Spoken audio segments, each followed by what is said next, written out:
আসসালামু আলাইকুম। প্রিয় দর্শক, অন্য মঞ্চের আলাপচারিতায় আপনাদের সকলকে আমন্ত্রণ জানাচ্ছি। দিল্লিতে তারেক রহমানকে ভারতে আনার জন্য দিল্লিতে আনার জন্য যে দৌড়ঝাঁপ চলছে, ভারতের যে দৌড়ঝাঁপ চলছে, তাতে সাধারণ মানুষ তো ক্ষেপেই ছিল। এবার কূটনৈতিক মহলে সমালোচনার ঝড় উঠল। ব্যাপক চাপে মোদি যে কি এমন দরকার যে বাংলাদেশের মতো রাষ্ট্রকে বারবার তেল মারার। আজ আমাদের কাগজে একটা খবর বেরিয়েছে, দিল্লির তারেক আবাহনে বিস্মিত কূটনৈতিক শিবির। আমি দিয়ে দিচ্ছি স্ক্রিনে, আপনারা দরকার হলে পজ করে আপনারা পড়ে নিতে পারেন। নয়াদিল্লি 19 আগস্ট। এক পক্ষকাল ধরে বাংলাদেশের প্রধানমন্ত্রী তারেক রহমানকে দিল্লিতে নিয়ে আসার জন্য ভারত যেভাবে সক্রিয়তা দেখা যাচ্ছে, তাতে বিস্মিত কূটনৈতিক মহল। বিশেষ করে বিদেশ মন্ত্রক যেভাবে ঢাকা নীতি নিয়ে চলতে চাইছে বা এতদিন চলছে, তার সঙ্গে বাংলাদেশে ফিরে ভারতীয় হাই কমিশনের বয়ান খুব একটা সঙ্গতিপূর্ণ নয় বলেই মনে করা হচ্ছে। সূত্রের খবর, বাংলাদেশের কঠোর বিবৃতির পরেও ঢাকার গতকাল রাতে এক অনুষ্ঠানে ভারতীয় হাই কমিশনার দীনেশ ত্রিবেদী যেভাবে তারেককে সর্বোচ্চ সম্মান দেওয়ার কথা বলেছেন, তাতে বিস্মিত করেছে সরকারের একাংশকে। 5 আগস্টের 5 তারিখ বাংলাদেশের প্রাক্তন প্রধানমন্ত্রী শেখ হাসিনার সাংবাদিক বৈঠকের পরই বিদেশ মন্ত্রকের মুখপাত্র রণদীপ জয়সওয়াল জানিয়েছিলেন, গোটা বিষয়টির সঙ্গে ভারত সরকারের কোনো যোগ নেই। হাসিনা যা বলেছেন তা ভারত সমর্থন করে না। এরপরে বাংলাদেশ বিদেশ মন্ত্রকের তরফে চড়া সরকারে বিবৃতি দেওয়া হয়েছিল। সম্প্রতি ঢাকা নয়াদিল্লিকে জোড়া শর্ত শেখ হাসিনা এবং ওসমান হাদির খুনিকে প্রত্যাবর্তনের দিয়ে জানিয়েছে। ভারত বাংলাদেশ সম্পর্ক বিষিয়ে গিয়েছে এই সাংবাদিক বৈঠকের পরে। ভারত গত 6 মাসে দুবার তারেককে ঘটা করে আমন্ত্রণ জানানো সত্ত্বেও এখনো কোনো উত্তর মেলেনি। বরং বাংলাদেশের প্রধানমন্ত্রী যখন বিদেশ সফর হিসেবে বেছে নিলেন চীনকে, তারপরও কেন ভারত কার্যত ঝুঁকে পড়ে তাকে আমন্ত্রণ জানিয়ে যাচ্ছে, তা নিয়ে কিছুটা বিস্মিত সংশ্লিষ্ট মহল, সরকারের মধ্যেই সংশ্লিষ্ট মহল। কারণ বাংলাদেশে জ্বালানি, অর্থনীতি এবং বাণিজ্যের যা পরিস্থিতি, তাদের ঢাকার এই মুহূর্তে নয়াদিল্লিকে বেশি প্রয়োজন বলে এমনটাই ধারণা কূটনৈতিক অনুমান। নয়াদিল্লির একাংশের বক্তব্য, সেই তাগিদ দেখানোর প্রশ্ন তো নেই, বরং ভারত সম্পর্কে যথেষ্ট শীতলতাই বিএনপি সরকারের কাছ থেকে এখনো পর্যন্ত পাওয়া গিয়েছে। গতকাল রাতে দীনেশ বলেছেন, বাংলাদেশের প্রধানমন্ত্রী ভারত সফরে গেলে তাকে সর্বোচ্চ সম্মানের সঙ্গে স্মরণীয় একটি অভ্যর্থনা জানানো হবে, যা তার প্রাপ্য। প্রধানমন্ত্রীর আন্তরিক অভ্যর্থনা জানাতে তারা অপেক্ষা করছেন। নরেন্দ্র মোদীর কথা উল্লেখ করে হাই কমিশনার বলেছেন, সরাসরি দিল্লিতে গিয়ে আমাদের প্রধানমন্ত্রীর সঙ্গে বৈঠক করি। তিনি একটি কথাই বলেছেন, আমাদের বাংলাদেশ এবং ভারতের প্রধানমন্ত্রীর দ্রুত বৈঠক করতে হবে। এই যে আমরা বারবার তেল মারছি, আমি বারবার বলছি না, এই সমস্ত বন্ধ করুন, না হলে পরে সাপের বাচ্চা সাপই হয়। এরা এখন বুঝতে পারছে না, এরা ব্যাকয়ার্ডে সাপ পুষে রেখে দিয়েছে। এই সাপ একদিন তারেক রহমান এবং তার সঙ্গী সাথীদের এবং ইউনূস দেশে ফিরলে ইউনূসকেও এই সাপে ছোবল মারবে। তা এখন যারা এই তারেক রহমান আসছে না বলে যারা হই হই করছেন, হাততালি দিচ্ছেন এবং করছেন, উন্মাদের মতো লাফাচ্ছেন, তাদের জন্য এবার একটা দুঃসংবাদ দিই। দুঃসংবাদটা আমি 3 দিন আগে বলেছিলাম যে এবার কি কি হতে পারে। দুঃসংবাদটা আমি দেখাচ্ছি, আপনারা দেখুন কাগজে কি বেরিয়েছে। আনন্দবাজার লিখছে, অন্ধকারে নিমজ্জিত বাংলাদেশ সাহায্যের জন্য ভারতের কাছে আবেদন জানিয়েছে।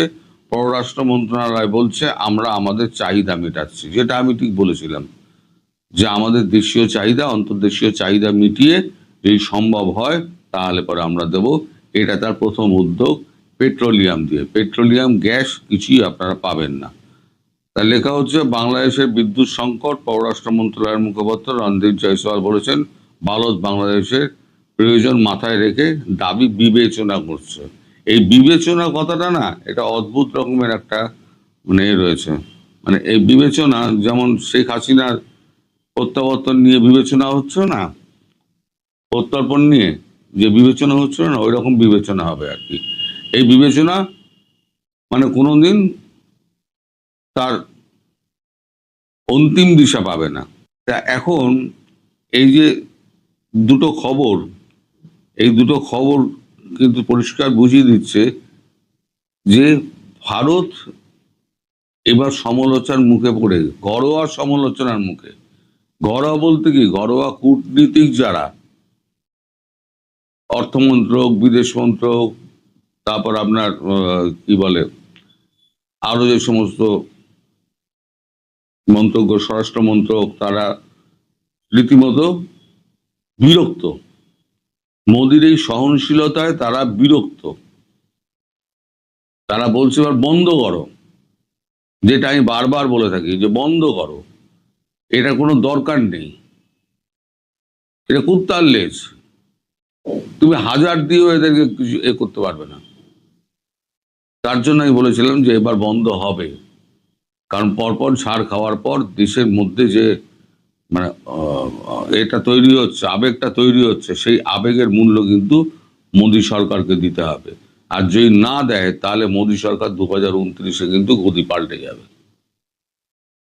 কারণ ওখানে হচ্ছে ভারতের বিরুদ্ধে জিহাদ ঘোষণা করা হচ্ছে, উল্লাস করা হচ্ছে। আমি একটা ছোট ভিডিও আপনাদের দেখাচ্ছি সাইডে, আপনারা ভিডিওটা দেখুন, দেখে আপনারা আমায় মন্তব্য করবেন যে এই ভিডিওটার পর তাহলে কি এদেরকে দেওয়া উচিত, মাননীয় প্রধানমন্ত্রী ইন্ডিয়াতে যদি আন্দোলন করাতে পারি, এখানে কিন্তু 1 মিনিটও লাগবে না আপনাকে ফেলাতে, 1 মিনিটও লাগবে না আপনাকে ফেলাতে। আরে আমরা আর বাংলাদেশ চালাতে পারবো না, বাংলাদেশের জামাতে ইসলাম এখন ইন্ডিয়া চালাচ্ছে, আলহামদুলিল্লাহ। আমরা বাংলাদেশের কাছ থেকে কি চাই? একটাই জিনিস চাই, সেটা হচ্ছে আপনাদের দেশে যেন সন্ত্রাসবাদ মাথাচাড়া না দেয়। এছাড়া আমরা আমাদের সীমানা আমরা রক্ষা করে নিয়েছি। বরং বাংলাদেশের কিন্তু ভারতকে প্রতি মুহূর্তে চাই।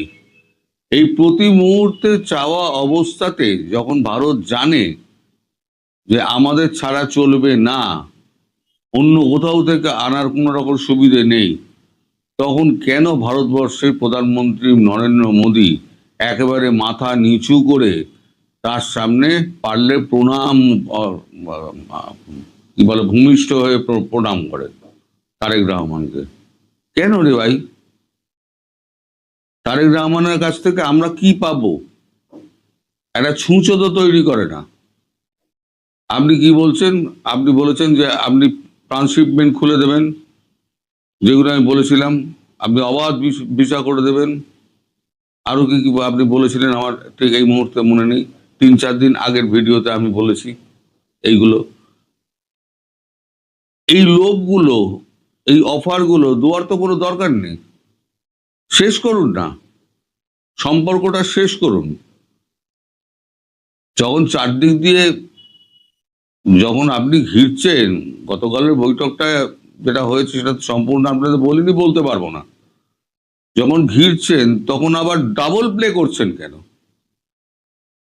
একদিকে মুখে আপনি হ্যান্ডশেক করছেন, আবার একদিকে আপনি ছুরি মারার চেষ্টা করছেন।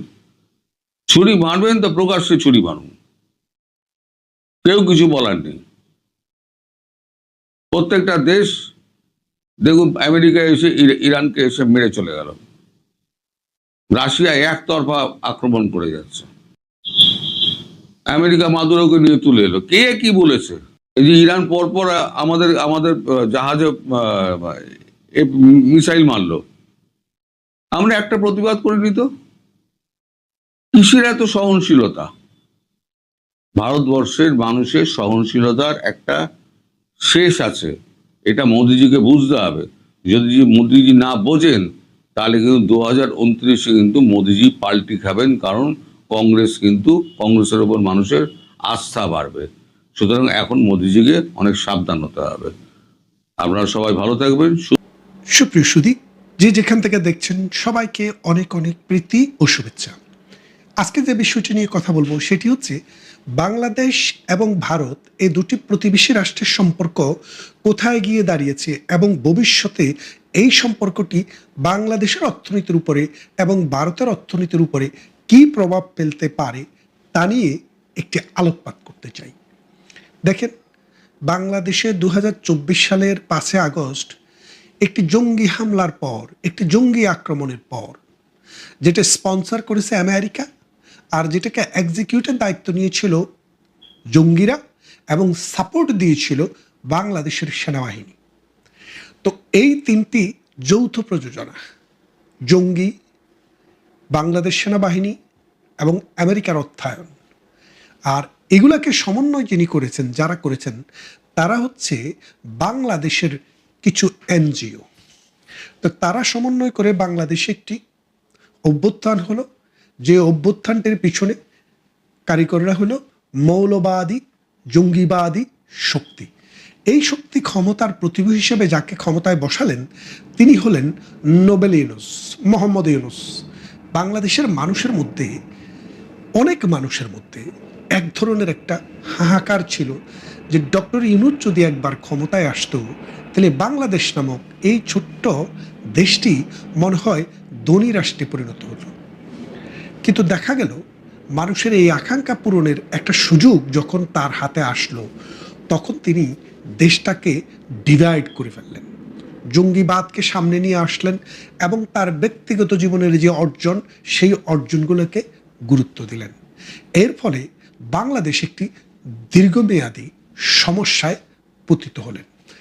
বাংলাদেশের সবচেয়ে পুরনো রাজনৈতিক দল বাংলাদেশ আওয়ামী লীগকে রাজনৈতিকভাবে প্যারালাইজড করার চেষ্টার অংশ হিসাবে বাংলাদেশ আওয়ামী লীগের সমস্ত কার্যক্রম নিষিদ্ধ করলেন এবং একটি নির্বাচন করলেন, পাতানো নির্বাচন, ম্যানুফ্যাকচার্ড নির্বাচন, ইঞ্জিনিয়ারিং ইলেকশন, যেখানে প্রধান শক্তি বাংলাদেশের সবচেয়ে বেশি মানুষের প্রতিনিধিত্বশীল আওয়ামী লীগ নেই।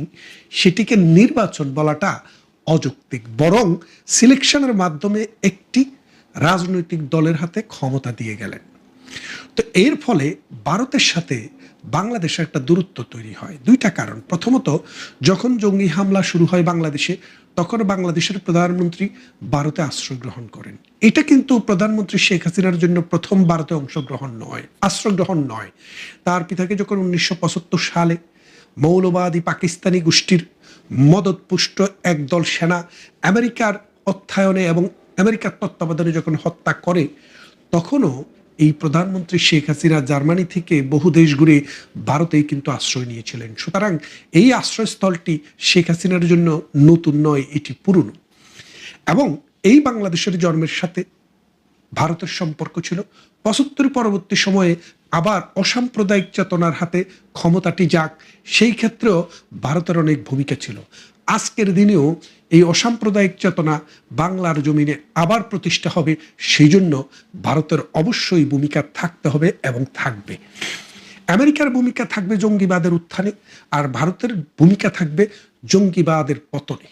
খেয়াল করে দেখেন, ইরাকে জঙ্গিবাদ, সিরিয়াতে জঙ্গিবাদ, লিবিয়াতে জঙ্গিবাদ, আফগানিস্তানে জঙ্গিবাদ, পাকিস্তানে জঙ্গিবাদ, এই সমস্ত জঙ্গি দর্শনের যে অর্থ এগুলো সব কিন্তু আমেরিকা স্পন্সার করেছে।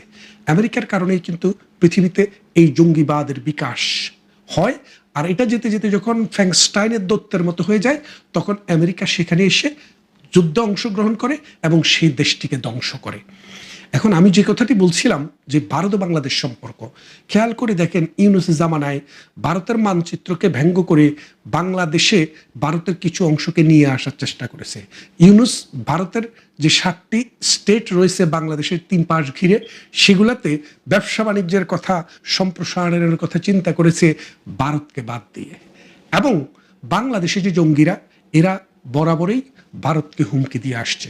এবং ইউনুস সরকার ক্ষমতায় আসার পর পাকিস্তানিদের বাংলাদেশে বিনা ভিসায় আসার সুযোগ করে দিয়েছে এবং সেটি এই তারেক রহমানের সরকারও কন্টিনিউ করছে। এর ফলে পাকিস্তানে যে জৈশে মোহাম্মদী, লস্করে তৈয়বা, তেহরিকে তালেবান এবং আফগানিস্তানের তালেবান গোষ্ঠী এবং সিরিয়া, ইরাক ওই ভিত্তিক যে আইএস গ্রুপ, এরা বাংলাদেশে পাকিস্তান হয়ে ঢুকছে অহরহ, এবং বাংলাদেশে কয়েকটি ঘাঁটি তারা পরিচালনা করছে। এখানে নিয়মিত জঙ্গিদের ট্রেনিং হচ্ছে। এই জঙ্গি ট্রেনিংয়ের মূল টার্গেট হচ্ছে ভারত, কারণ বাংলাদেশকে অলরেডি তারা নিয়ে নিয়েছে, এবং তারা এই সাম্রাজ্য আরও এক্সটেন্ড করার জন্য ভারতের বিভিন্ন অঙ্গরাজ্যে এই হামলা চালানোর একটা পরিকল্পনা চলছে। এবং এটা নতুন কিছু নয়, ভারত সেটা জানে। তত্ত্বাবধায়ক সরকার আসার আগে 2006 সালের আগে যে বিএনপি সরকারটি ছিল, ওই সরকারের সময়ে আপনারা জানেন যে বাংলাদেশে অনুপ চেটিয়া এবং পরেশ বড়ুয়া বাংলাদেশে বিয়ে শাদী করে এখানে ছেলেমেলে পড়িয়ে এখানেই জঙ্গিবাদী তৎপরতার কার্যক্রম চালিয়ে বিচ্ছিন্নতাবাদী আন্দোলন করত ভারতে। এবং 10টা অস্ত্র যেটা ধরা পড়েছিল বিএনপির আমলে, সেটাও কিন্তু ভারতের এই বিচ্ছিন্নতাবাদী আন্দোলনকারী নেতাদের হাতে দেওয়ার জন্যই।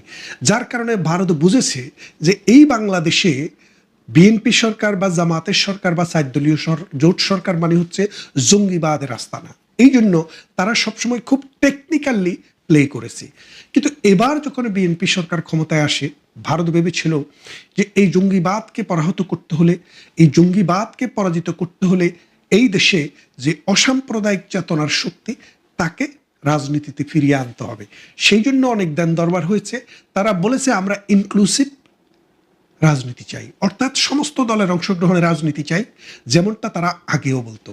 এবং তারেক রহমানকে তারা মনে করেছিল 17 বছর ব্রিটেনে ছিল নির্বাসিত জীবনে, তিনি আর যাই হোক এই মৌলবাদী শক্তিকে কোনো রকম প্রশ্রয় দিবেন না। এই কথা মনে করেই কিন্তু ভারত এই তারেক জিয়াকে বাংলাদেশে প্রত্যার্পণে সহযোগিতা করেছে, এবং এই নির্বাচনে যেন তারেক রহমান জয়লাভ করে আওয়ামী লীগের অ্যাবসেন্সে, সেদিকেও কিন্তু ভারতের একটা প্রচ্ছন্ন সমর্থন ছিল বলে অনেকে বলে থাকেন, যদিও এর কোনো সুনির্দিষ্ট প্রমাণ আমার কাছে নেই।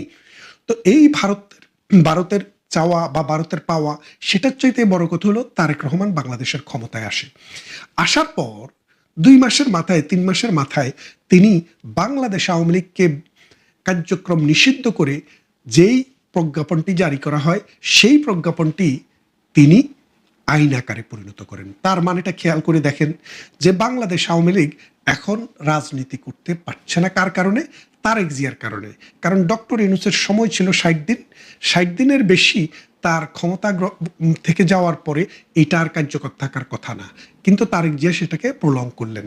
যেমনটা 1975 সালে বঙ্গবন্ধুকে হত্যা করার পর ইন্ডেমনিটি অধ্যাদেশটি দিয়েছিল মোস্তাক, কিন্তু সেই মোস্তাকের অধ্যাদেশটিকে আইনেতে পরিণত করেন জিয়াউর রহমান। তাহলে খেয়াল করে দেখেন, বঙ্গবন্ধু হত্যার বিচারকে রহিত করেছিল জিয়াউর রহমান, আর পুলিশ হত্যা সহ আওয়ামী লীগের হাজার হাজার কর্মীকে হত্যার যে বিচার, সেটাকে রহিত করলেন কে? তারেক জিয়া। কারণ ওই দায় মুক্তি দিয়ে ডক্টর ইউনূস যে অধ্যাদেশটি জারি করেছিলেন, সেই অধ্যাদেশটি এই তারেক রহমানের সরকার পাশ করিয়ে দিয়েছে। এখন দেখেন, এই মৌলবাদী জঙ্গিবাদীদেরকে যারা রক্ষা করে, তারা কখনো মৌলবাদ এবং জঙ্গিবাদ নিয়ন্ত্রণে কোনো কাজ করবে না। এখন যে কথাটি মূল ছিল, সেই কথাটি ছিল সাম্প্রতিক সময়ে ভারতে একটি ভিজিটের কথা ছিল তারেক রহমানের। সেখানে 2টি শর্ত জুড়ে দিয়ে সেখান থেকে তিনি সরে আসলেন। কিন্তু আলটিমেটলি ভারত হারেনি, বাংলাদেশ জিতেনি। হেরে গেছে, মানে বাংলাদেশের তারেক জিয়ার সরকার জিতেনি, হেরে গেছে বাংলাদেশ। কেন হেরে গেছে আপনারা বলি। বাংলাদেশের অর্থনৈতিক উন্নয়নে, বাংলাদেশের অর্থনীতির গতি এবং মানুষের জীবনকে ঠিক রাখতে আমাদের বৃহত্তর প্রতিবেশী ভারতের যে কি পরিমাণ ভূমিকা, সেটা আপনারা যদি গত 53-54 বছরের ইতিহাসটা একটু খেয়াল করেন, তাহলে দেখবেন আমাদের যখনই বিদ্যুতের সমস্যা হয়েছে, আমরা ভারত থেকে বিদ্যুৎ এনেছি। আমাদের পেঁয়াজের সমস্যা, কাঁচামরিচের সমস্যা, চাল ডাল লবণ তেলের সমস্যা, আমরা ভারত থেকে সেটা এনেছি। আমাদের গ্যাসের সমস্যা আমরা ভারত থেকে এনেছি। ডিজেলের সমস্যা, সেটা আমরা ভারত থেকে এনেছি। ভারত আমাদেরকে বিনা পয়সায় দেয়নি, টাকা দিয়েই দিয়েছে। কিন্তু সবচেয়ে বড় যে বিষয়টি, পৃথিবীর অন্য কোনো দেশ থেকে যারা এই সাহায্য দিতে পারে, তাদের কাছ থেকে যদি আপনি সেটা আনতে যান, আপনার যেই সময়টা ট্রান্সপোর্টেশন এবং কমিউনিকেশনে লাগে এবং যে কষ্টটা লাগে, সেটার চাইতে 3 ভাগের 1 ভাগ দিয়ে ভারত থেকে আনা যায়। যার কারণে আমাদের প্রয়োজনেই কিন্তু ভারতকে আমরা এই ব্যবহারটা করেছি। এখন খেয়াল করে দেখেন, বাংলাদেশের 3 দিকে ভারত, মাত্র একদিকে হচ্ছে বঙ্গোপসাগর। 1971 সালে যখন মহান মুক্তিযুদ্ধ চলে, তখন ভারত পাকিস্তানকে তার সীমানা বন্ধ করে দিয়েছিল, অর্থাৎ ভারতের যে আকাশ সীমা, সেই আকাশ সীমাটি ব্যবহার করা ভারত বন্ধ করে দিয়েছিল। যখন ভারত বন্ধ করে দেয় তখন বাংলাদেশে একটি ফ্লাইট আসতে হলে প্রথমে সেটি কলম্বোতে যেত, কলম্বো থেকে বাংলাদেশে বঙ্গোপসাগরের উপর দিয়ে আসতো। এর ফলে আমাদের যে বিমানের খরচ এটা 2 গুণ বা 3 গুণ বেড়ে যেত। এখন বর্তমানে ভারতের সাথে আমাদের যে সমস্যাটি, এই সমস্যার ফলে আস্তে আস্তে ভারত যদি এই রকম অবস্থায় যায় যে ভারতের আকাশ সীমা দিয়ে বাংলাদেশের কোনো বিমান চড়তে দেব না, আপনি কি করবেন? ভারতও আমাদের আকাশ সীমা ব্যবহার করে, যেহেতু আমাদের দেশ ছোট, এই অংশটা ভারত চাইলে পরিহার করতে পারে। এটুক ব্যবহার না করলেও ভারতের চলে, কিন্তু এটুক ব্যবহার না করলে বাংলাদেশের চলে না। এর ফলে কি হবে? বাংলাদেশ বহির্বিশ্বের সাথে ডিসকানেক্টেড হয়ে যাবে। আর কানেকশন যদি রাখতে হয়, প্রথমে কলম্বোতে আসবে, কলম্বোতে আসার পর বাংলাদেশে ফিরবে। তাহলে বাংলাদেশে মিডল ইস্টে যেতে এখন যেখানে 30,000 লাগে, তখন সেটা 50,000 হয়ে যাবে। এই শ্রমিকের জীবন হবে দুর্বিষহ, মানুষের জীবন হবে দুর্বিষহ। ইউরোপ থেকে, আমেরিকা থেকে যে ফ্লাইট আসবে, সে ফ্লাইট কলম্বো হয়ে ঢাকায় যেতে হবে। সরাসরি ঢাকায় যাওয়ার কোনো রাস্তা বাংলাদেশের নেই, কেননা আমাদের চারদিকে ভারতের আকাশ সীমা। এই ভারত এটা বন্ধ করে দিবে কখন, বা আদৌ বন্ধ করে দিবে কিনা, সেটার চাইতেও বড় কথা হচ্ছে এই সম্ভাবনাটা আছে কিনা, সত্যিকারই আছে। এক। দ্বিতীয়ত দেখেন, আদানি এখনো আমাদের 1600 মেগাওয়াট বিদ্যুৎ সরবরাহ করে। ভারত থেকে আমরা আরো 400 মেগাওয়াট তারের মাধ্যমে নিয়ে আসি। এই যে 2000 মেগাওয়াট, এই বিদ্যুৎ যদি কোনো কারণে ভারত বন্ধ করে দেয়, মরার উপরে খড়ার গা, আরো কি অবস্থা হবে বিদ্যুতের সেটা বোঝেন। এবং এইরকমভাবে শুধু বিদ্যুৎ, গ্যাস আর আকাশ সীমা নয়, বাংলাদেশের যে নদী, বাংলাদেশ নদীমাতৃক দেশ।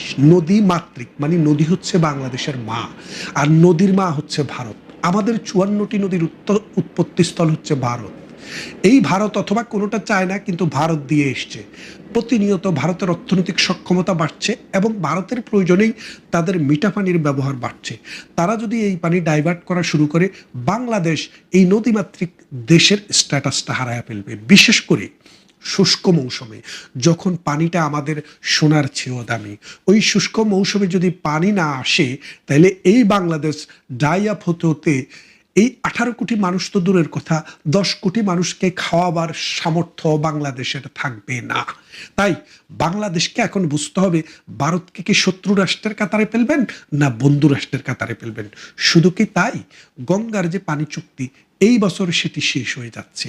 এই পানি চুক্তিটি যদি নবায়ন না হয়, তাহলে হার্ডিন্স ব্রিজের নিচ দিয়ে আবার ট্রাক চলবে। আমরা মাওলানা ভাসানী, গোলাম আজম এবং খালেদা জিয়া সবাইকে দেখেছি, এবং আমাদের বামপন্থী দলের নেতারা পারাক্ষা অভিমুখে লং মার্চ করেছে, এক ফোঁটা পানিও গঙ্গাতে আনতে পারেনি। পরে প্রধানমন্ত্রী শেখ হাসিনা 1996 সালে ক্ষমতায় আসার পর 30 বছরের যে চুক্তিটি করেছিলেন 1996 সাল থেকে 2026 সাল, সেই চুক্তিটির বদলতেই গঙ্গায় পানি আসে পথ করে। আমাদের খাদ্যে স্বয়ংসম্পূর্ণতা অর্জনে এই গঙ্গার পানি বিশাল ভূমিকা রেখেছে। আজকে যদি এই গঙ্গার পানি বন্ধ হয়ে যায়, বাংলাদেশের অসভ্যতার কারণে, বাংলাদেশের অবন্ধুসুলভ আচরণের কারণে, জঙ্গিবাদী মনোভাবের কারণে এবং অকৃতজ্ঞ চেতনার কারণে, তাহলে এই দেশ, এই সমাজ, এই রাষ্ট্র সত্যিকার অর্থেই ধ্বংস এবং বিলীন হয়ে যাবে। আসুন, বাংলাদেশের যারা রাষ্ট্র চালান, যাদের ক্ষমতা আছে, তাদের মাথায়, চিন্তায় এবং মননে সাম্প্রদায়িক চেতনা বাদ দিয়ে একটা অসাম্প্রদায়িক চেতনা জন্ম হোক, বাংলাদেশ প্রেম হোক। তিনি যে মুখে বলেছিলেন যে বাংলাদেশ ফার্স্ট, এই বাংলাদেশ ফার্স্ট মানে হচ্ছে ভারতের সাথে সুসম্পর্ক হলেই বাংলাদেশ ফার্স্ট, আর ভারতের সাথে দুঃসম্পর্ক হলে, ভারতের সাথে সম্পর্ক খারাপ হলে বাংলাদেশ লাস্ট। বাংলাদেশ জাতীয়, আন্তর্জাতিক কোনো পর্যায়ে দাঁড়াতে পারবে না। আসুন, দেশকে বাঁচাতে হলে ভারতের সাথে বন্ধুত্বপূর্ণ সম্পর্কটিকে টিকিয়ে রাখি এবং এগিয়ে নিয়ে যাই। কথা হবে অন্য কোনো ভিডিওতে, অন্য কোনো দিন।